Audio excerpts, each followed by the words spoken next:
Good evening, comic book friends, and we are back with the Comic Book Roundtable. I think it's actually probably been almost a month since the last time we did one of these, between a couple weeks of not getting my books on time and being on vacation and things like that. We've taken a hiatus, but we are back.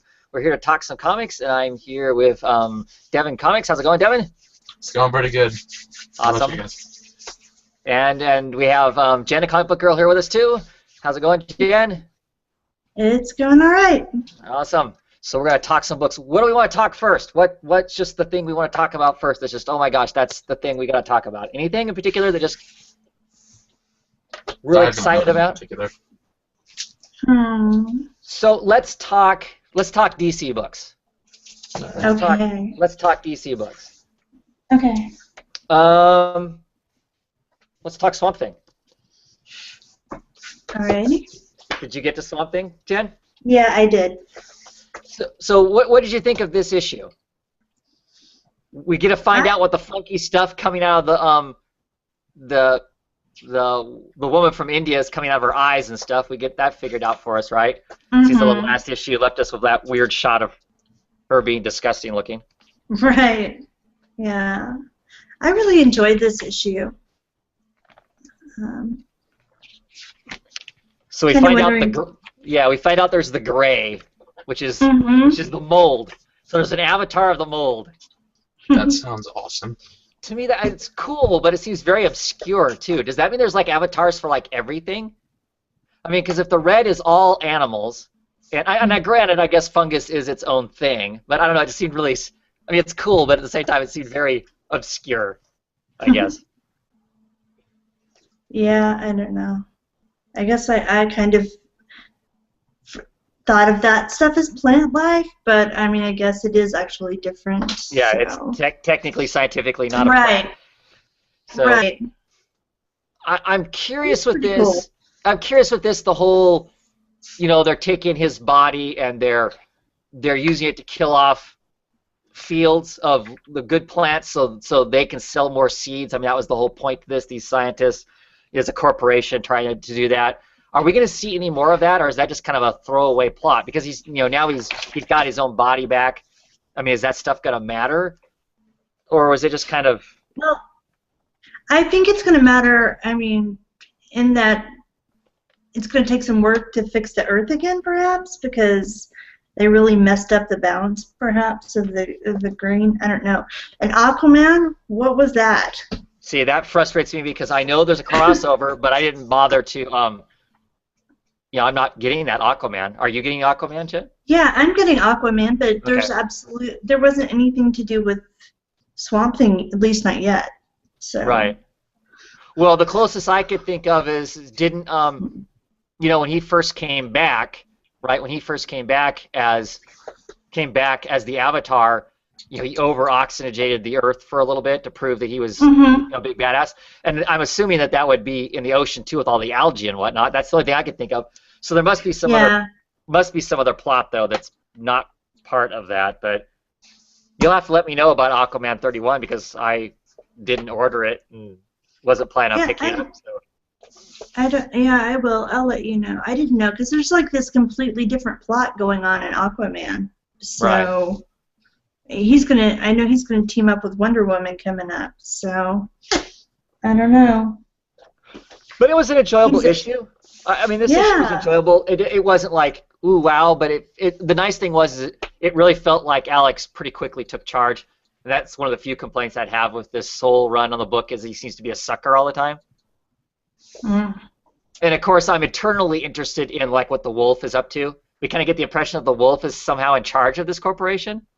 Did you get that sense? Yeah, well, or at least he was part of making whatever happened. Right. He's got a lot of behind-the-scenes dealings that are, and he's playing both ends of things because he's rebuilding the Alex house to try to win favor with the, Avatar. And so he's slimy, but it's fun. Yeah. Those characters are going to be interesting. I hope they play with them quite a bit because they're definitely pretty cool. Definitely pretty cool. So, what else did we get for DC Books? I got Justice League 3000. I didn't get to that one, darn it. Oh, it's good, Travis. It was a lot of fun. But I won't talk about it too much since you didn't read it yet. Well, yeah, I look forward to reading it. It's always one of the fun ones. I'm happy to see more people reading it. I just think those characters and their how kind of messed up they are is pretty entertaining. So, yeah. This one was really good. One of the better issues. Yeah, great. That's good to hear. Anybody picking up? Anybody on the weekly journey that is Batman Eternal? Me, I am. So I'm reading it.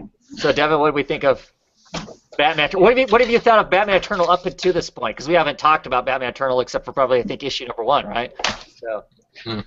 I've really enjoyed it so far. I thought it's got great pacing, and I like the fact that it's weekly, so I don't have to wait forever for it. So that's nice. Up to this point, I've really enjoyed the story, and I kind of liked the change in this one. It was a bit different. It wasn't all about Gordon and Barbara Gordon.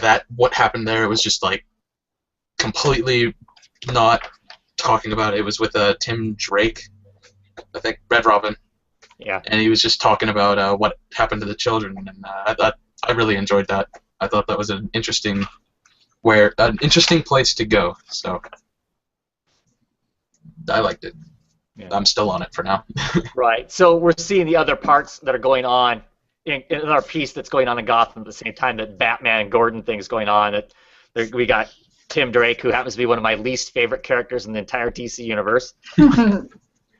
Scripted by probably one of my least favorite writers right now, so it was really fun for me. It wasn't horrible, but it was like, oh, okay. I'm excited to see these characters going forward. My question is, I mean, does Harper and Red Robin, do they know each other? They seem very casual. That was really weird. The whole thing, I don't know. I thought the issue was okay, but I had issues with the issue, I guess. Right. It's an interesting and fine story, but I don't know that it was executed as well as what the last issues have been. Yeah, I agree. Like I said, that part seems strange to me. It was interesting in this book how much they reference, Tim Drake basically scolds Batman about how screwed up things have been since the death of the family and Damian being dead, and obviously they reference Nightwing,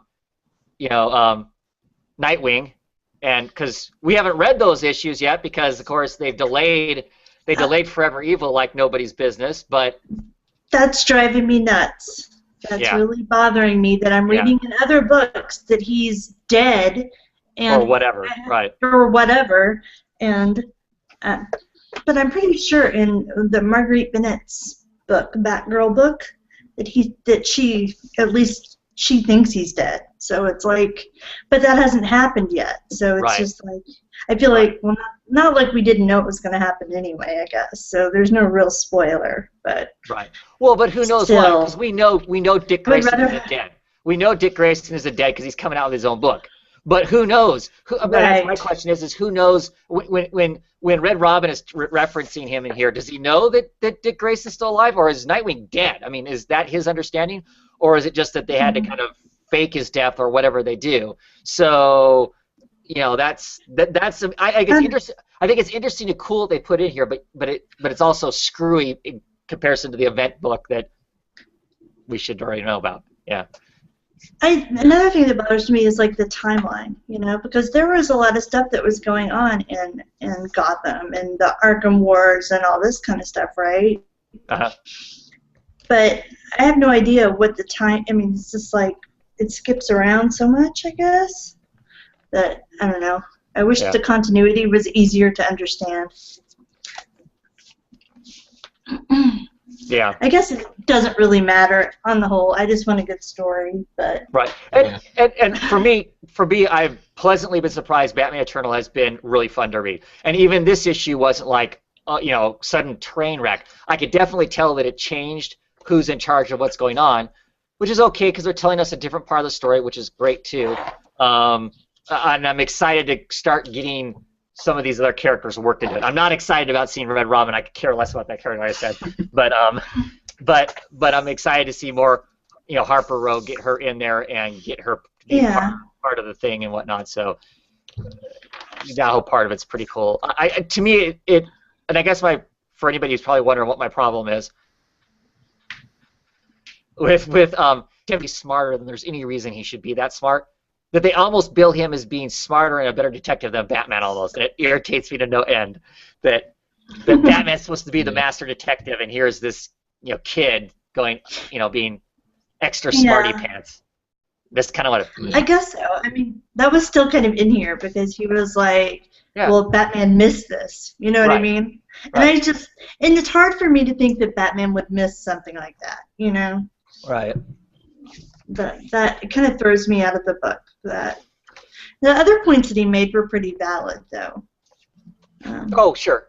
Yeah. So I enjoyed that part. Yeah. Yeah. Like I said, I'm really curious to see where it goes. It looks like this thing is going to be written in like 3-issue kind of arcs. You got those first 4 issues where Snyder. This next 4 issues are, I think, are Tinian. Then I think we're going to get 4 issues that are some of the other guys that are writing it. So we're going to get each 4 issues. I think we're going to shift gears a little bit, carry some of the story over, but it's going to give us different bits and different pieces. So I'm actually looking forward to that. So yeah, that'll be exciting. I'm happy. It's a weekly book, which of course takes a bite out of my wallet, but it's a weekly book that so far I'm having a good time with. It's a good thing.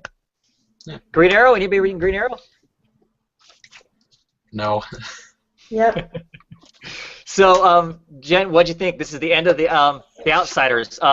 Sergeant America over here in the comments says Green Arrow was good, but the end of the Outsiders was a little bit of a letdown. Did you think it was a letdown? It didn't let me down that much. I don't know. Maybe because the end of this was kind of exciting for me a little bit. I don't know. Yeah. But it didn't bother me that much, and I felt like, I don't know, I mean, it was kind of a little bit silly that the kid, shot him. But she's also been trained, you know what I mean? Well, she's itching to kill somebody. She's been itching to kill somebody since this whole thing started. First, you wanted to kill Ollie, then she was to kill Shadow, then she was to kill somebody. Man. She was out to put an arrow in somebody. So. Right. Yeah. So I don't know. It made sense for me. Yeah, I didn't mind the ending either. I kind of liked him going basically, screw this. This is all a bunch of crap. You guys are a bunch of crap. I'm not having. This is all messed up. I'm not having anything to do with this. And walking, breaking the arrow and walking away from him. I actually kind of like that. I mean, I don't think there's any way they could have really done it any differently that wouldn't have really taken the character off in a direction that I don't know what they would have done with. I agree with you. I think it would have been too large, for that to continue on and on, with him leading it or whatever. I have to say, though, I want a new Katana book, and I want the Katana to be this Katana. I agree. Because she was awesome through this. Katana, yeah. Oh. She didn't have a big role in this, but in this part she had a little bit of one, and her just like wading through the fists, and the paneling is awesome, where it's just her sword poked out there and all these limbs falling off. I mean, she's just chopping everybody up. Oh, I'm like, yes. I really like Katana. Her story. So, well, I do too. Well, in the new 52, I liked Katana. Started out with the Birds of Prey. I liked her in that, where she's just kind of on the edge. She's just this side of being an assassin.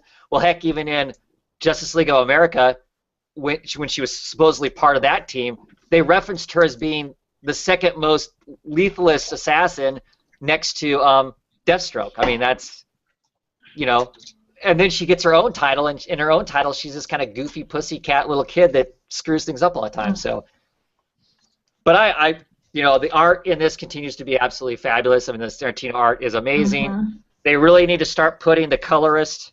I'm gonna look his name up to make sure I don't screw it up. Marcelo Merlo. They need to start putting his name on the cover, because he really makes the art, I think. I mean, not that Tarantino's penciling isn't excellent, but the coloring that's used, I really think makes it outstanding. I am looking forward to getting back into Seattle, because I like the group they show at the very end of the book.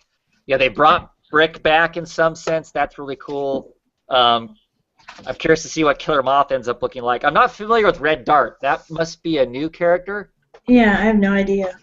Yeah, that name didn't ring a bell. So, still excited, still having fun with Green Arrow. Good book.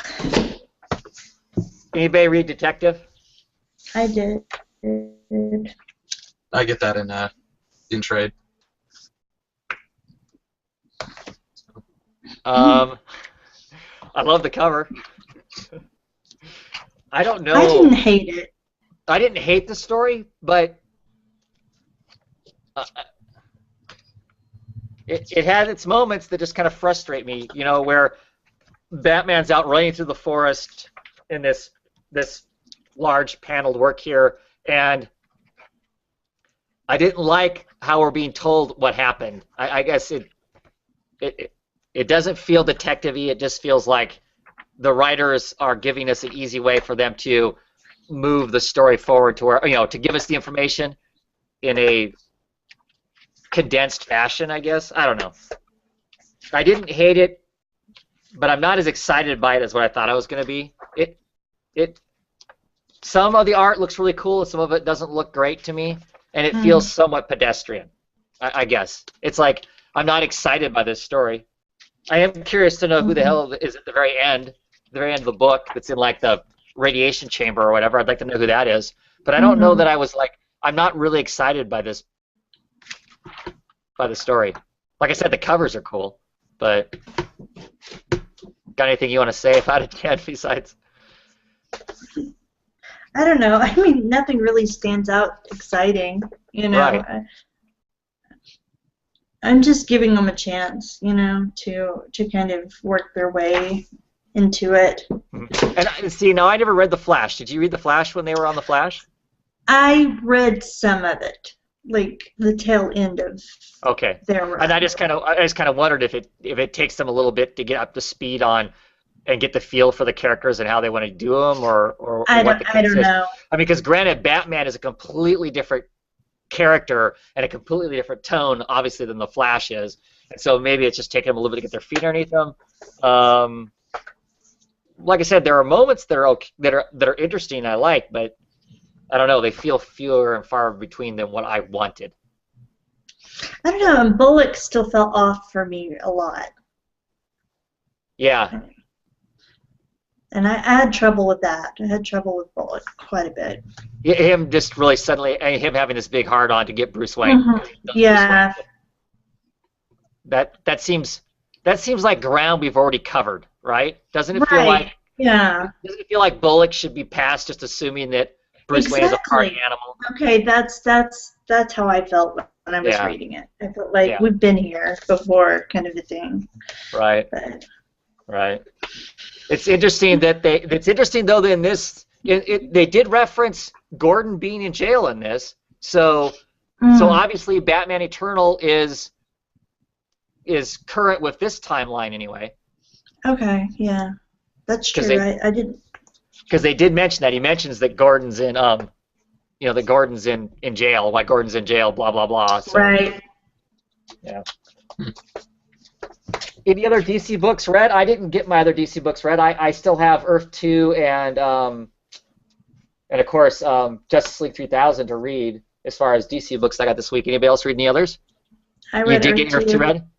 It's How good. You're gonna enjoy it. Yeah, it's got a lot of Lois in it, which I enjoyed. And awesome. It was good. Yeah, her is the Red Tornado. That's a really cool really cool element, I think. I also picked up this. Oh, Future's End. Okay, yeah. Awesome. So, what'd you think? Because that's another weekly book, and I chose not to jump on this weekly book. I did as well. Nope. I don't really know what I think about it. I felt like it was kind of disjointed. You get one little bit of a story here, and then you go into something completely different, and then into something completely different, and it didn't feel like it tied together for me. I didn't enjoy that. It was kind of, it wasn't smooth. So it's like it'll take a few issues for you to get enough bits and pieces. I think so. I think so. the art's really good. Yeah. I really enjoyed the art. I don't know. I haven't read all the Crisis books and stuff like that. Uh-huh. But I'm assuming that this is kind of a similar thing. Right. I have to admit, I've not read a weekly event book. I read 52 when it came. I read 52, but I read it after the fact. I read it in trade. So of course, reading in trade, that story was kind of disjointed too, I think. But when you can read that much of it all at once, it doesn't give you that kind of a feeling. So I kind of wondered if maybe that's part of what it is. I mean, I know the Batman Eternal, I guess you can call it an event book, but it feels more like its own because it's dealing with a smaller cast and whatnot. I don't know. It right. doesn't seem the same. This is like, everywhere. And there's this Brother Eye. I don't really know Brother Eye or whatever, this eye thing that turns them into kind of like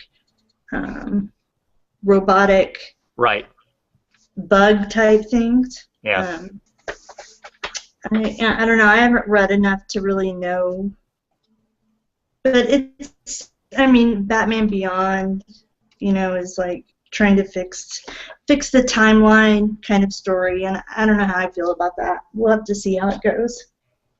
I'll be looking forward to hearing what your thoughts on it going forward. I plan on probably picking it up in trade and reading it that way in trade. Yeah. But like I said, I'll be curious. It feels kind of like an Elsewhere book, and I like Elsewhere books if they're done well. So, it's going to tie into the September month books.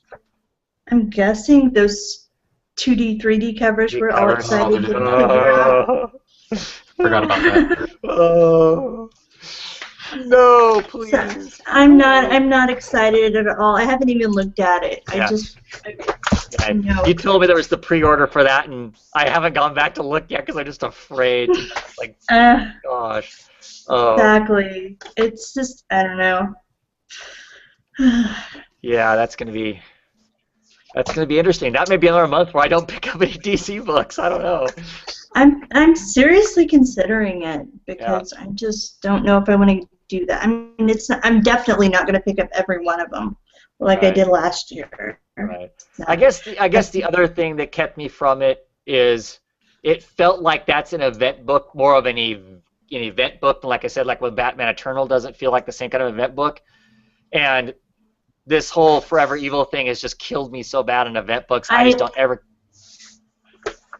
Yeah, so. That's what I'm worried about too. I mean, if it stays its own thing for the most part, then it could be fun. And I like I said, I love Elsewhere type stories. Sure, but we know but you just said in September the books are all going to tie into that. So that's what scares me. But I've already ordered. I don't know. I ordered I think 4. Right. Because the way we order, we order months in advance, and so you're ordering at least 4 for each month. So yeah, that's going to be interesting. Yeah. Yeah. So. I wonder if Eternal's going to tie into that, or if it's going to be its own separate thing. I hope not. I hope not. Because that'll make it really confusing. Yeah. But here's another question I have, because I mean, the Crisis books actually changed the DC universe in some way or whatever. Every single one of them did. Mm-hmm. So I'm worried about this doing that sort of a thing, and I'm like, what was the point of the New 52 if we're already doing this sort of thing? Do you want the cynical answer? Sure. The cynical answer is they need to change things up because that's how they generate interest and money is by changing stuff up. We've pretty much, the market has been shown through both Marvel and DC that relaunching #1s, making it seem like you're starting all over again, people pick up those stuff. Whether we may complain about it, but we all go out and pick up Spider-Man #1 or whatever. We all go and do it. And so I just think that DC has looked and said, we've been doing the same books for 3 years now. We need to start inducting something fresh in. If we can find a way to secretly soft reboot stuff, we need to do it so we can put new #1s on stuff, I think, and regenerate that excitement to have people pick up the book. It's like they've done with the Suicide Squad. They just immediately are renumbering Suicide Squad as #1, and I didn't know a lot of people who are picking it up, but I hear more people talking about being interested in picking it up because it's going to be a new #1. So, it kind of proves its point. As uncomfortable as that is, as us as collectors, long-term collectors, you kind of go, ugh, for that, to have the long run, it doesn't feel like a long run anymore. But I think that that's the reality of the marketplace. I don't know. So you think that this book will actually? I think it's going to affect some stuff, but I think it's going to basically give them more opportunity to introduce more characters and different books. I think. Do you really think that it'll actually reboot the entire? I don't know that it will reboot the entire line of everything. But I still feel like a lot of these characters we should still be getting to know. Right. It's because that is set in the future, is it not? It's 5 years in the future. So 5 years and 15 years, I think. Okay, because I know that Batman Beyond, he's coming back in time, and this is all forward time. So whatever happens at the end of this could be meaningless, right? It could be. Well, it's going to be somewhat different because the whole point of Batman Beyond coming back is to fix or change the timeline or whatever. Right. Except in this book, he got stuck, I guess, in the wrong time, place, whatever. Right. I guess 5 years in the future when he wanted to be 5 years earlier. Or maybe this gives them the opportunity to fracture the multiverse back even further again, so then they can actually put Grant Morrison's, because they've talked about that, putting Grant Morrison's multiverse book out, drop it after this whole thing is done, and I don't know. It'll be interesting to see what it does at the end of the day, I guess. Yeah. Yeah. Any other DC books you want to talk about? I only got one, so. Yeah. So let's talk about some other DC news. TV shows. Okay. DC and Vertigo just what, 4? Is it 4 shows? So officially greenlit Gotham. Are we excited about that? I actually haven't looked into it at all. I haven't really been following it that closely. So I've been kind of like, whatever. I watched the trailer for it. It could be cool. It's going to look good. It's on Fox, so it's not like I don't think it's going to be the quite so angsty and CW as a lot of the CW shows are. Nothing against the CW shows, but they do tend to have kind of a formula. Of course, the Flash, which is kind of a spin out of Green Arrow, which is going to be on CW. I think that's going to have the same flavor that the CW shows have, which is fine for what it is. I don't know that I'm excited. I don't know that I'm excited about that because I'm not a real big Flash fan, but I'm sure I'll watch some of it just to see what it's like. And of course, NBC officially, is it NBC or Fox? NBC officially greenlit the Constantine. I think it's NBC. Is it NBC officially? Yes. So I'm apprehensively excited by that. Of course, everybody knows I'm a big Hellblazer fan and John Constantine fan. So I'm excited in that sense. We'll see what kind of damage they really do to one of my favorite characters. I'll be watching it, but at least it's not going to be a low-budget hack kind of a thing, I hope. And then, of course, they officially greenlit, iZombie. They actually bought episodes of iZombie, so iZombie will actually see, which that shocks me. I mean, I knew that it was in development. I knew it was in development, but them actually, truly, honest to God, making a show out of it will be interesting to see what that ends up being like. So that's gonna be kind of cool. So, I think they have the most room to play around with that character and that story, and not totally jack it up because it's odd enough that I think that should be interesting. So, lots of TV for DC. Whereas DC may not be working the movies right now, but that's them putting out quite a presence. Are there too many comic book shows out now? Because Shield got a second season, Agent right? Coulson. And then Agent Coulson got his own, yeah. So is that too many comic book oriented shows? I don't know. I mean, I guess we'll have to see when it happens. I mean, at least Shield has improved, so. I wouldn't know. I haven't watched it. No, I don't watch it. I didn't. I quit, and then a little while back I started watching. I know people have been talking about it being better. It's gotten better. But I kind of gave it a chance again because of Arrow, because I didn't love Arrow in the beginning either, and so I thought, why not? Well, I'm apprehensively excited about all the TV shows. I don't think there are too many. I mean, anything that gets rid of a few medical shows or a few cop shows works for me. So right. I mean, people watch excited. Yeah, I was kind of excited by the Gotham, because the Gotham, of course, it's Gotham when it's young. Everybody's young. I think it's before Batman's really Batman, but it actually shows Cobblepot. It shows the Penguin before he's Penguin. It actually even shows Poison Ivy before she's Poison Ivy. She's this kind of younger, 13-year-old girl or whatever, and of course, Selene Kyle, Catwoman before she's Catwoman, and all that kind of stuff. So it could be really cool. I think that's the one I'm excited for most, and the one I'm most scared of is the Constantine one. So do they all know each other then? That I don't know. I don't know. I don't know enough to know. Like, I don't know how Pamela, Poison Ivy, I don't know how this young Poison Ivy fits into the Gotham world, because I don't believe she was a Gotham person. I mean, I don't know all of Poison Ivy's history, but I don't believe that she was a Gotham socialite or something like that. Cobblepot makes perfect sense, the Penguin, for him to be in there, because his family is one of the founding fathers of Gotham. So him being there makes perfect sense. The Riddler's in there too, and I just don't know exactly how those guys how they're all going to work in. I'll be curious to see how that all works. So, but I'm gonna have to look into that trailer. I'll have to watch the trailer. Yeah. Yeah.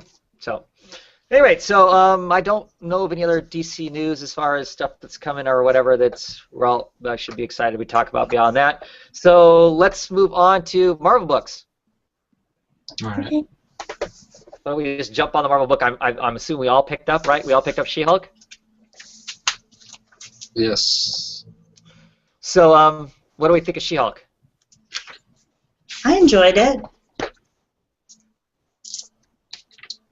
Yeah, and the art didn't bug me as much. Yeah.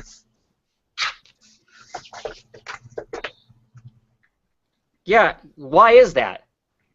Her eyes look like they were a little closer together. They are. You want to know how ridiculous I am? After I picked this book up and I read it, I went back and pulled out the other ones and I measured the difference between the eyeballs. And every face, isn't that crazy? Because it bothers me so much. But every face in this, her eyes are still set farther apart than normal, but they have moved closer together. And I think it really is because we're all going, we like this book, but damn, her eyes look screwy. It made a difference for me anyway. It really did. I still don't. I'm not in love with it, but I like it a lot more. And I do like the coloring in the book. Yeah. And the covers are awesome. The cover artist they have for the book is great. I enjoyed the story. I liked her taking a vacation and going talking to Matt Murdock. That was kind of a cool tie everything into the universe. Them just kind of chatting together and stuff. That was pretty interesting. And her being the good person, deciding to show up and tell Doom that he needs to lay off his kid. That was kind of fun. I like the art for the paneling work that's in it. I really do enjoy that. Even though there are some pages that feels like I'm being cheated. Pages like this sometimes make me feel like I'm being cheated because there's not a lot of art there. It's a plain one little panel, a long panel, her passport, and that's it kind of a thing. So sometimes that bugs me. I'm paying what for what? But I love this page, for instance. Well, they go out on the town for the night. Oh yeah, that was a great page. That page. They didn't need to show them really doing anything. Just simply that one page shows what they did for the night, and the colors on that are just eye popping, and that was cool. I'm still really enjoying the book. I like the character. She's just cool. I like her secondary characters, her secretary. Even though I didn't see the monkey, was the monkey in it? Oh, I guess the monkey was. I saw the monkey. I've just gotten so used to the monkey now, I don't notice it anymore. And I'm curious to see what's next with this blue file thing that they've got. Yeah, me too. Yeah. It's just a fun little book. Happily, still $2.99 for the book, so it doesn't have to completely rock my socks off. It's just a lot of fun. What other Marvel books do people pick up? I actually picked up quite a few Marvel books this week. So, how about Moon Knight? I got it. I had to take it out of my pile. It was underneath other things. So what do you think? I'm enjoying it, but I still feel kind of there's not enough there. Does that make sense? Yeah. It reads really fast, and it's I don't know. I want more of a story. What do you think, Devin? I read it on my way to work, and I had to reread it just because I read it pretty quickly because it is a quick read. I enjoyed it, and I thought it was kind of fun. He was beating the shit out of ghosts, and the armor he had was awesome. I loved that, and the conversation between him and the giant dead bird skeleton, I thought I liked it. But in the end, he stumbles across that room with all the dead people in it, and I was just like, what? I didn't really understand what happened in there. It just kind of ends. I was just like, okay. Yeah, all the punks have bullet holes in their head except for and then there's the one. Yeah, right. Yeah. I'm kind of like Jen in the fact is it reads way too fast. It feels like, so what we're on issue 3, it feels like these 3 issues could have all been one comic together, and I would have felt satisfied that I read that.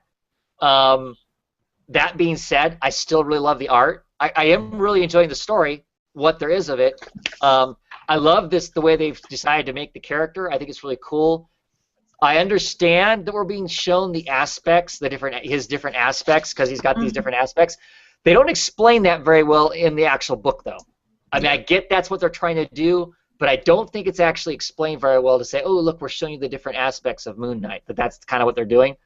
So it's I don't know. It's subtle. It's so right. It's so subtle that I don't know that other than I've read enough other stuff saying this is what's happening. I can go, oh yeah, that is what's happening. But I don't know that it's really.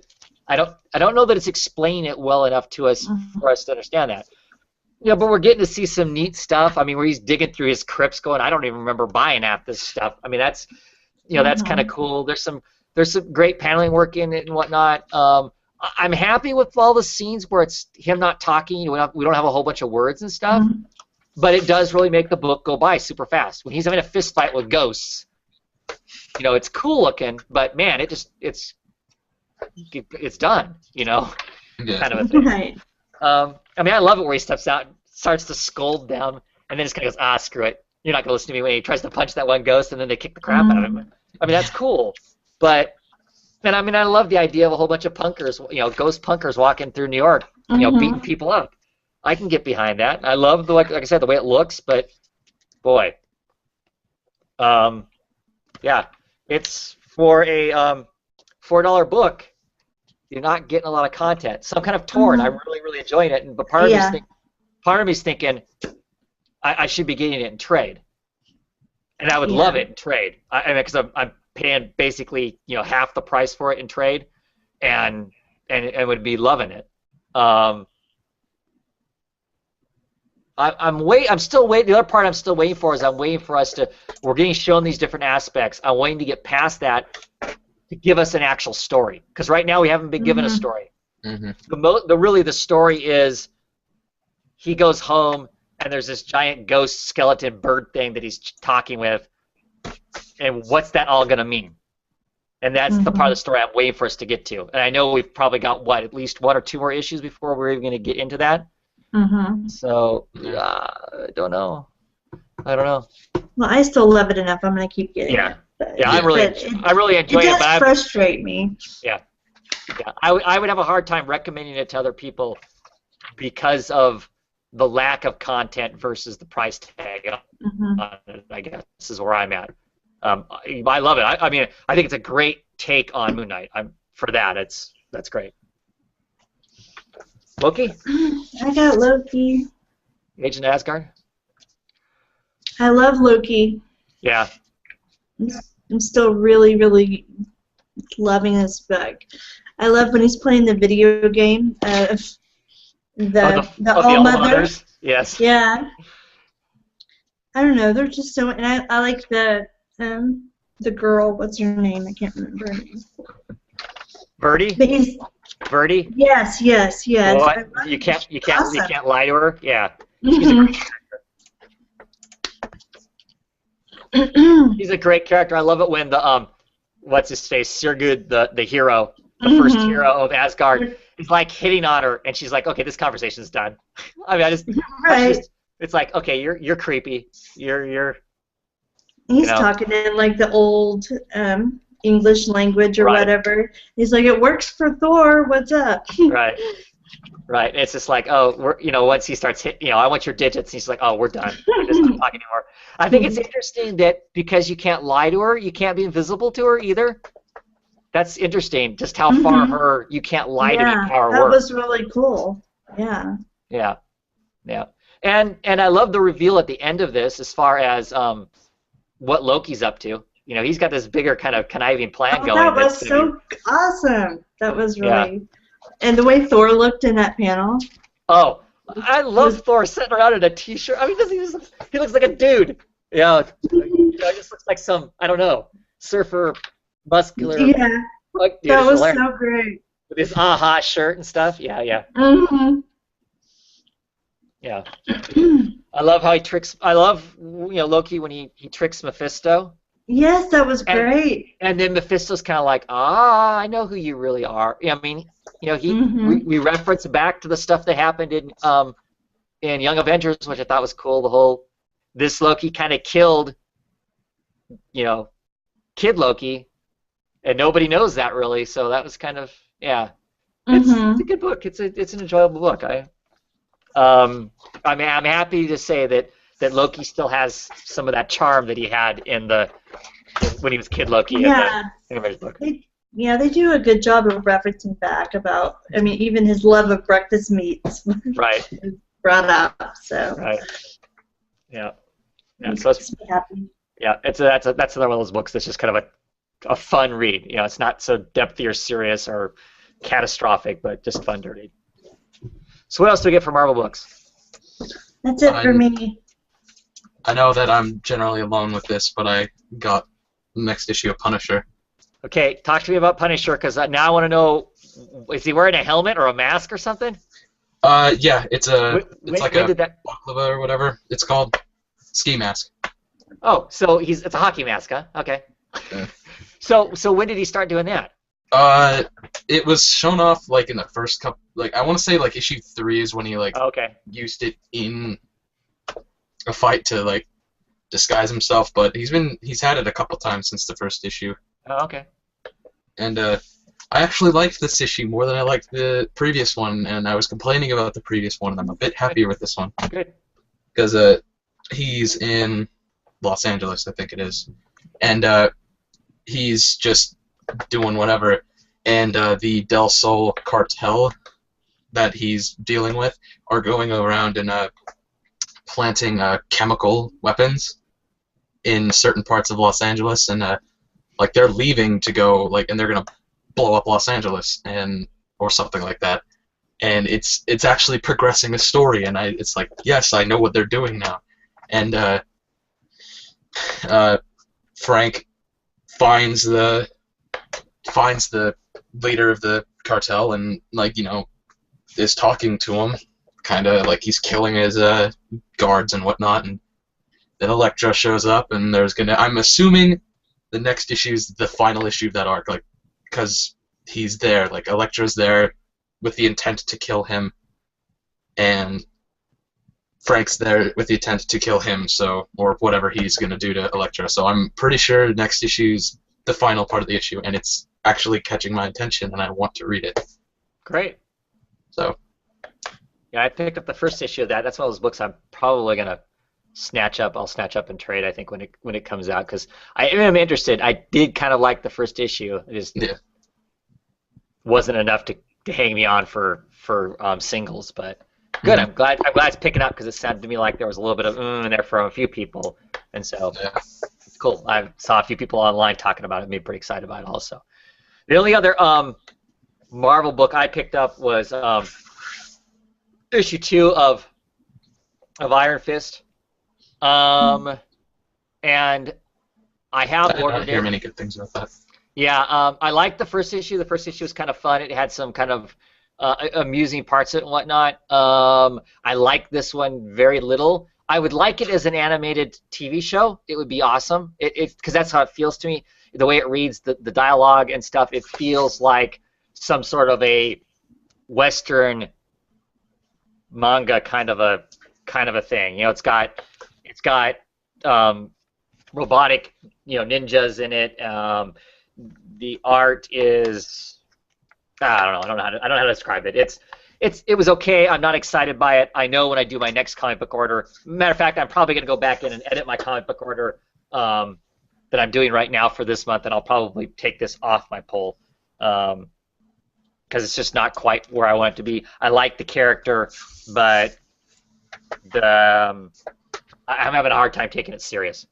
So don't have a lot to say about it, I guess, other than I wasn't too excited by it. Yeah. So I don't know of any Marvel news that's like really exciting right now, other than, like I said, they upped a season of the Shield, and then they gave the spin-off to I'm drawing a blank on her name, but so other than that, I don't know anything else that's going on that really like Marvel. Anything? I did go see the Captain America movie. I actually enjoyed it. So it was good. Yeah. So want to talk some independent books? Sure. I only get a couple read. Yeah, same here. I only got a couple read too. Let's talk Rat Queens really quickly. We won't talk about it tons because Jen reads it in trade as opposed to us in singles. This is a starting of a new arc. Have you seen the other cover for this, Devin? The one that's got the gatefolds? I have, but unfortunately, I decided I'd just get the normal ones because I want both, but I don't have the money for that. So yeah, I haven't actually physically seen it, but I've seen it online and whatnot. That's pretty cool. That folds out, and you get a character shot of each character and whatnot. This is such a fun book. It's a fun book. Yeah. I mean, this one, not like super exciting things. I don't think necessarily happen in this one per se. You just get lots of good character beats. You get to establish more of each of these characters' personalities, right? I mean, just more of the personalities comes out more and more in the book, and I'm enjoying that. The characters that I wasn't sure I was going to enjoy, I'm actually enjoying those characters more now than I was in the past. It's easy to describe them as basically being, a bunch of dudes, except they're girls. Mm-hmm. But there's more to it than that. Yeah.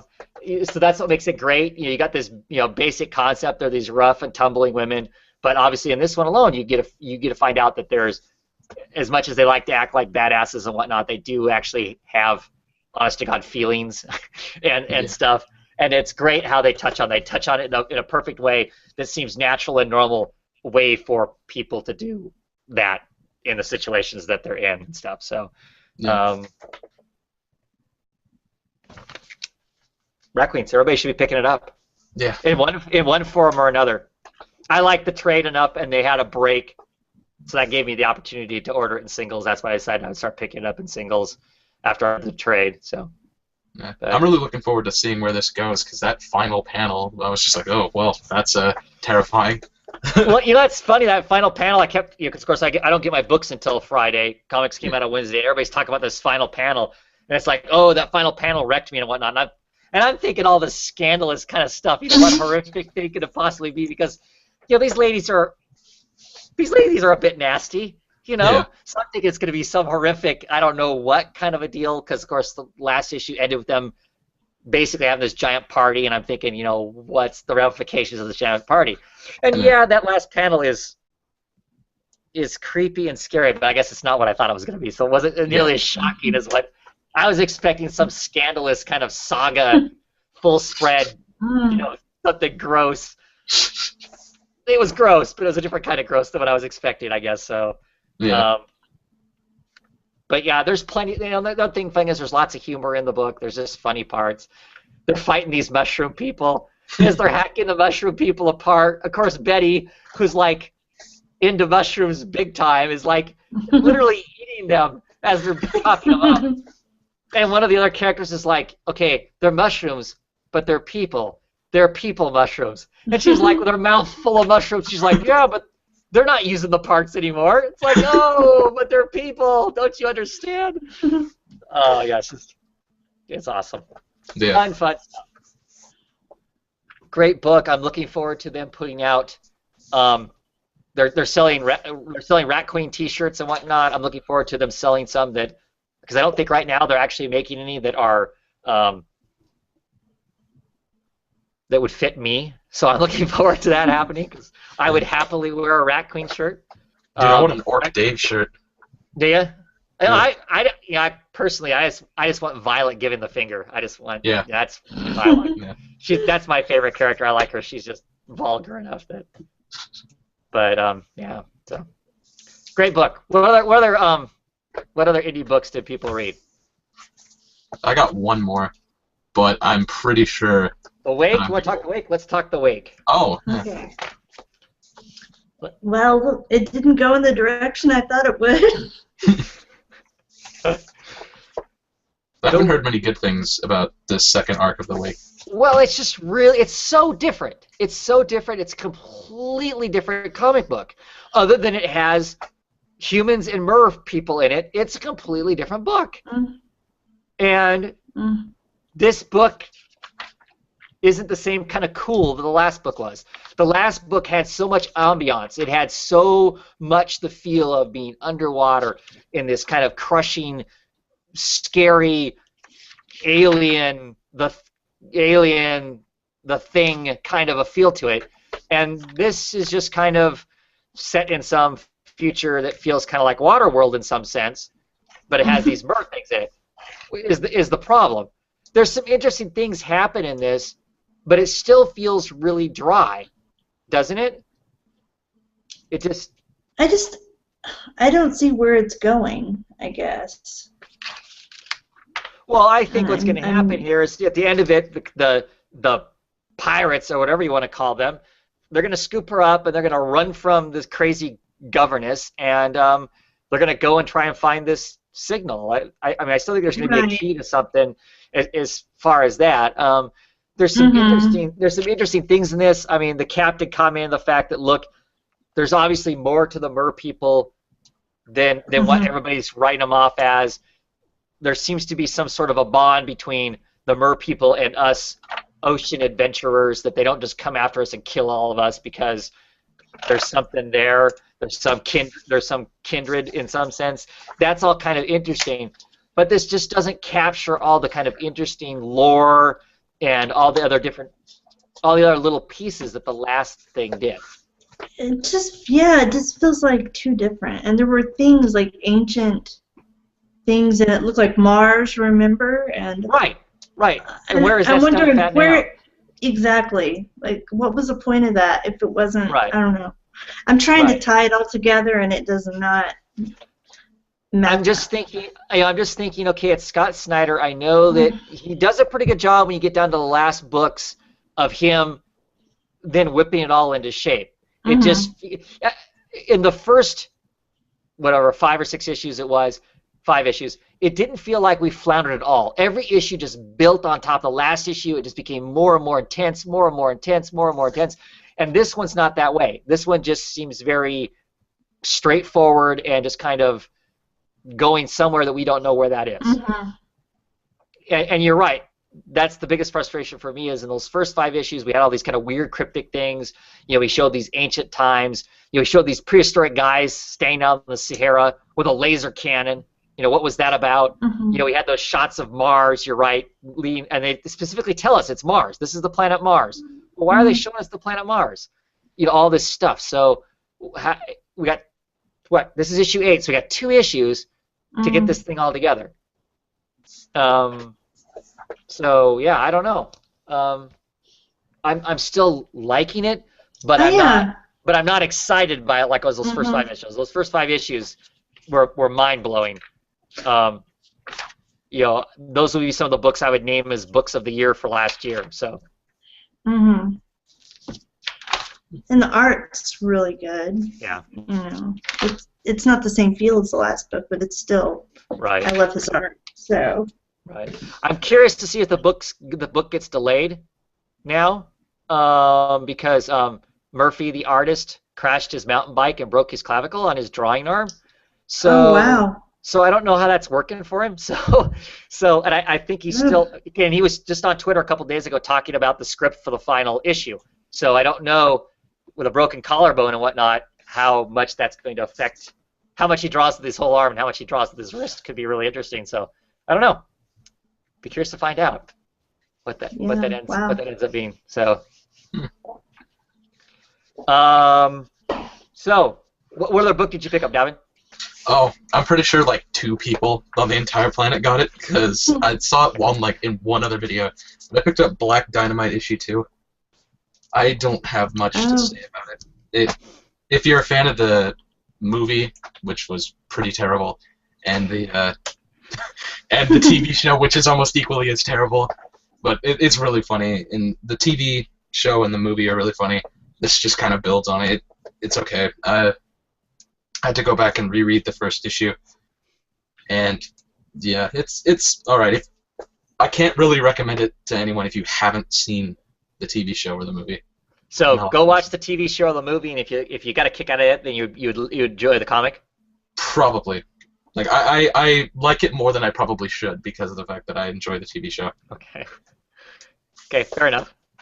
Yeah, I'm not familiar with it at all, so I saw your haul video and I'm like, okay, I have no idea what that book is at all. So. Yeah, the first issue came out I want to say early January, and it was just delayed for months. Yeah.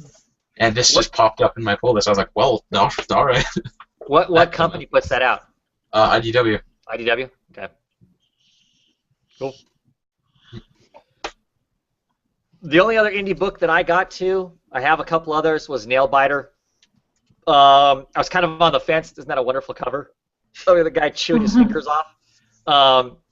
Because, of course, this it's about serial killers. It's about a little town in Oregon that has produced 16 serial killers over the span of the of time. So it's become obviously a place of interest as to why so many different serial killers, and they're not all the same. They all have their own MOs and their own whatever. This guy in particular, he stalks down men and women who bite their nails, and he kidnaps them and forces them to grow their nails back out. And once their nails are growing back out, then he chews their nails and fingers down to the bones, and then inevitably kills them at some point. That's his thing. That's terrifying. Yeah. There's also a serial killer in here. He's like, I can't remember what his name is. It's something like Bookburner, and he was a really horrible reader and writer in school. He got picked on all the time, so he ends up being this serial killer for some reason, Bookburner, and he actually burns people to death with books. He actually ties them up with books and burns them to death. Is his MO. So it's got all these different crazy serial killers in this town. And the premise of the story is there was this FBI agent who's obsessed with this, and he's supposedly found the link as to why all these serial killers are coming out of this little town in Oregon. He calls up his best friend, who works for the government, the NCA, and his friend is on probation right now, basically because he beat up a perp or whatever, and so he's in trouble, and he's just kind of sitting around being miserable. So his friend calls up and says, hey, come down here and help me with this whole serial killer thing. So he goes down to show up, and his friend has disappeared, just completely disappeared. So his friend has disappeared, and they have no idea what's happened to him. And so they show up on this guy's doorstep because this guy got arrested, but due to some technicalities and the jury was a bunch of idiots, they let the guy go. So this serial killer is living back in his hometown, you know, obviously waiting to offend again, more than likely. So it sounds like the story is going to be him working with this other character, even though it doesn't completely introduce that here. It says in the back of the book. I don't know what I think of it. It's interesting, but I don't know that it's it doesn't have me completely captivated yet. I'll pick up a few more issues just to kind of see what you know, what I think. Art's fine; it's serviceable for the book and stuff, but I don't know. I don't know. It had some okay moments. I just not. There's some cliche-ish stuff about it though. That what sold me on it was Running with Comics was talking a bunch about it. The writer of Ghosted, which some people really like that. But the other part that sold me on it is it's billed as being a mystery that mixes Twin Peaks with the horror of the movie Seven. And I like both those things. So the combination of those two things to me sounds really wicked. This issue wasn't Twin Peaks, nor was it Seven. If it was Twin Peaks, I would be there. Right. Right. So it wasn't quite that, but yeah, you know, we'll see. I'll give it a couple issues. Cool. Did you get to read any other indie books, Jen? I read Revival, but I don't think you've read it yet. So. No, I'm just at the point that they basically told the police officer that they think there's a revival person in New York. New York, only that far. Yeah. The cover is awesome. The cover is awesome, by the way. Yeah. Emma and Jesus leaping into the heavens. That's the best. Yeah. No, but like months ago, I saw like a preview of this cover, and I was like, okay, that's it. I'm getting on the book because that's just too awesome. Yeah. So it's a pretty good story. Oh, it's good. Yeah. Yeah. Overall, I was pretty happy with my books this week. Yeah, I mean, I've still got 5 or 6 left to read, but what I've read so far, other than really, the only letdown was Iron Fist. Otherwise, I enjoyed the heck out of most of the books. I had a really good time reading and whatnot. So, yeah, it's a good week. A good week.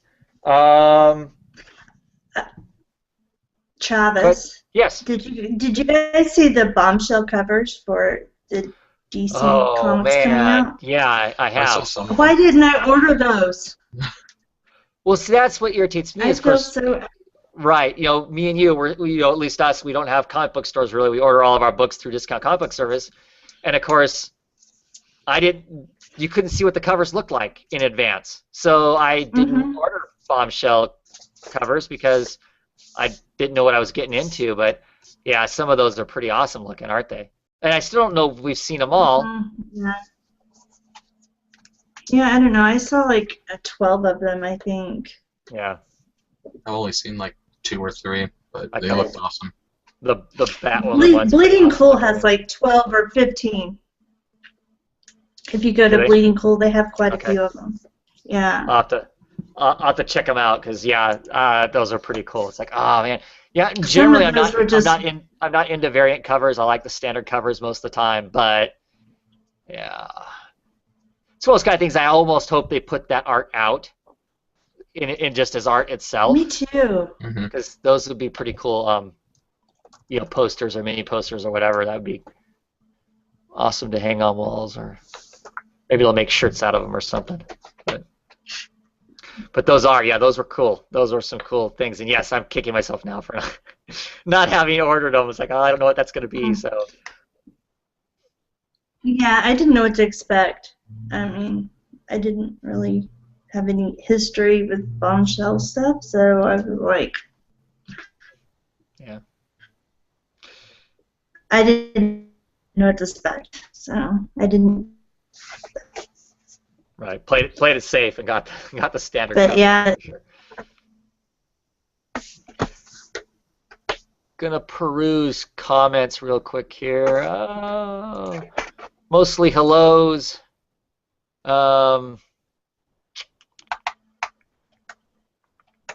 Sergeant America's talking about the fact he went to Free Comic Book Day, was able to pick up 5 ghosts. thanking Travis for talking about it. It was great. That's cool. I really like Five Ghosts. Five Ghosts is a fun book. One of those things, I don't know if you need to pick it up in singles, but it's a fun trade if you're reading it that way. I can't really see any other comments. Anyway, thank you all for watching and coming. I don't know that we have anything else to talk about. We'll keep it somewhat short and simple, and I thank you all for tuning in and watching, and for all you people who watch in the future and make it this far into the show, thank you for watching, and thank you guys for coming on talking books. No problem. Hopefully we'll be back next week to talk some more comics. Good night, everybody. Hey, no problem.